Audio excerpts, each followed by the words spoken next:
نو یو سل دولسم سورت چې دی دا سورة الاخلاص دی. سورة الاخلاص مکی سورت دی، ترتیب عثمانی کې 22 نمبر سورت دی، نزولی کې یو سل 12 نازل شوی دی وروسته د سورة الناس نه.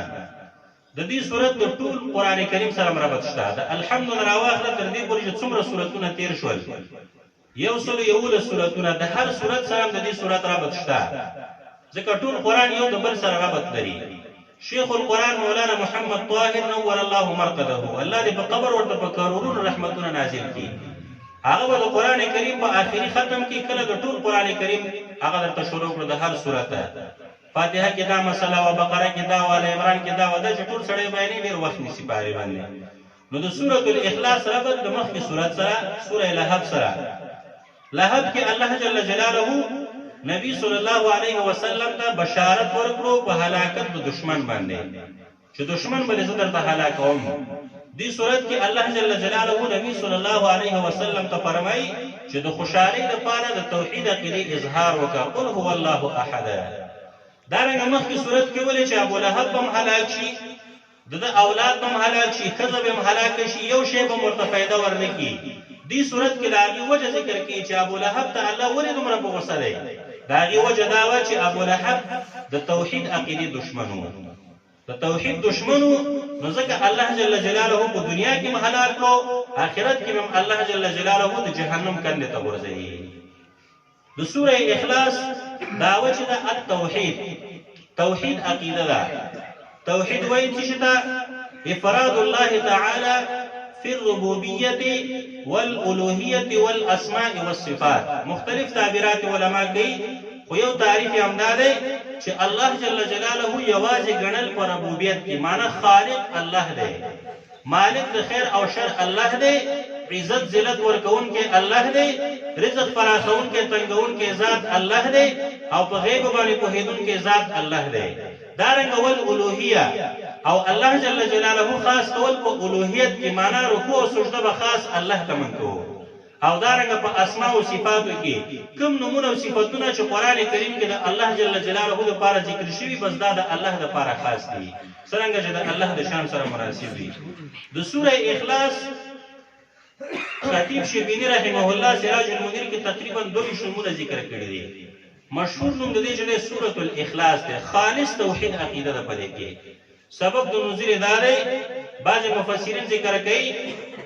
طفیل بن عامر نبی صلی الله علیه وسلم ته وایي صف لنا ربک، یا ورته وایي الی ما تدعو، ته موږ چاته رابلې، د ده صفت موږ ته بیان کړه، امن ذهب ام من فضة ام من حدید، چې دا چاته ته موږ رابلې د هغه بندګۍ ته، دا د سرو زرو نه جوړ دی، د سپینو زرو نه جوړ دی، د اوسپنې نه جوړ دی، د څه شي نه جوړ دی. الله جل جلاله دا صورت نازل کړلو، قل هو الله احد الله الصمد تر اخره پورې. او یا دا چې مشرکانو نبی صلی الله علیه وسلم ته وفرمایلې انصب لنا ربک، د دې خپل رب نسب موږ ته بیان کا چې ستا رب د چا نه پیدا دی او څوک د ده نه پیدا دي. الله جل جلاله دا صورت نازل کړلو. هغه ذات چې تاسو د هغه تپوس کوئ هغه الله دی، یو دی، بې نیازه دی، څوک یې زیږولی نه دي، د چا نه زیږولی شوی نه دی، او څوک یې د ده دپاره شریک او مثل نشته دی. د دې صورت فضایل هم په احادیثو کې ډېر زیات راغلي دي. یو حدیث کې راځي، بخاري کې حدیث دی، نبی صلی الله علیه وسلم یو صحابي په یوه سریه باندې امیر مقرر کړی و. سریه هغه جهاد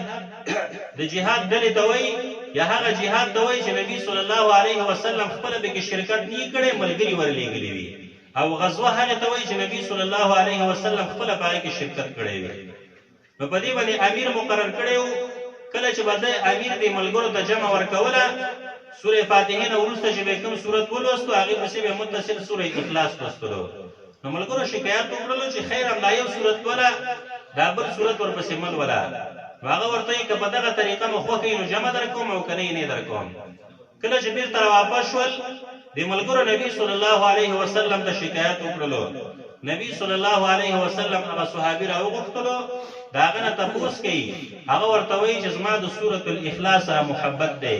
نبی صلی الله علیه وسلم ورته فرمایي د سورة اخلاص محبت به تا جنت ته داخلوي، ځکه سورة اخلاص کې څه شی دی؟ خالص توحید دی، خالص توحید. دارنګه حدیث کې راځي نبی صلی الله علیه وسلم صحابه کرام رضی الله عنهم ته فرمایي کڅو غواړي چې الله جل جلاله ما ته په جنت کې او بنگله راکړي نو سوره اخلاص دې لزل ولولي لزل چې سوره اخلاص ولوسره الله په جنت کې او بنگله ورکړي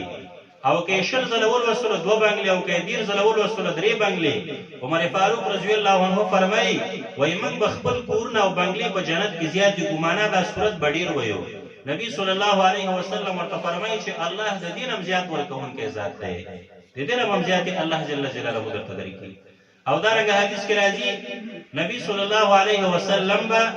د سحر په سنتو کې پاول رکعت کې د سوره فاتحه نه ورسته با قل یا ایها الکافرون سورۃ لوستلو او په دویم رکعت کې د سوره فاتحه نه ورسته سورۃ الاخلاص لوستلو او د ماقام په سنتو کې نبی علیہ السلام هم دا ترتیب کولو شیخ الاسلام ابن تیمیه رحمه الله مجموع الفتاوا کې ذکر کوي وای دي کې وجه دارا چې نبی صلی الله علیه وسلم کله ورځ پیل کوله چې د صبح صادق نو ورسته پیلېږي نو پیل به بدیو چې د مشرکانو نه برائت کولو او د توحید اظهار به کولو او چې کله به شپه شروع کوله د ماښام نو ورسته شپه شروع کیږي نو نبی علیہ السلام د مشرکانو نه برائت اعلان کولو او د اخلاص او د توحید اظهار به نبی صلی الله علیه وسلم کولو بسم الله الرحمن الرحیم خاص شروع کو پنوم د الله باندې چې عام او خاص مهربان دی قل تو اید الله پیغمبر علیه الصلاۃ والسلام هو هغه ذات چې تاسو په سوال کې ذکر کړی و چې انسب لنا ربک الله الله دې احد یو دی هغه ذات چې تاسو ته پوښ کوي هغه الله دی احد یو دی الله کې رد دې پاره خلق باندې چاغي وې د کائناتو لپاره څوک خالق نشته بس د زمانه انقلاب دی څوک پکې پیدا کیږي څوک مړ کیږي دا اسمان او زمکه کې دا هر شی خپل پیدا شوی دی الله ور باندې رد کی الله هغه ذات چې هغه اسمان او زمکه کې دا ټول کائنات پیدا کړی هغه موجود دی هغه څوک دی الله دی بعضو بیا دا ویل چې الله جل جلاله شته د دې کائناتو لپاره خالق شته دی خو یو نه دی ډیر دی احدن کې باغی باندې رد کی چې نه یو دی یو دې ډیر ملي الله الصمد کې رد په هغه مشرکانو باندې چاغي ویلي الله جل جلاله سید یو دی او الله جل جلاله د ځان لپاره نازولي ساتلی دي چاته برخه ورکړي بعد برخه کې څوک به زیړې خکې څوک به لیوانیان خکې څوک به خزانه ورکړي الله وینا الله الصمد الله جل جلاله بنیاز ذات دی الله جل جلاله ته ټول مخلوق محتاج دی او رب العالمین د ټول مخلوق نه جده مستغنی دی لم یلد کی رد په هغه خلق باندې لکه عیسویان نصارا چې هغه ویل عیسی علیه السلام د الله زوی دی يهود ویل عزیر علیه السلام د الله زوی دی الله وینا لم یلد الله څوک زیږولې نه دی ولم یولد الله جل جلاله د چا پیدا کړی شوی نه دی ولم یکن نشته له د الله د پاره کفوا سیال احد هیڅوک نه په ملائکه کې شته نه په انبیاء علیهم السلام کې شته نه په اولیاء کرام کې شته نه په پیریانو کې شته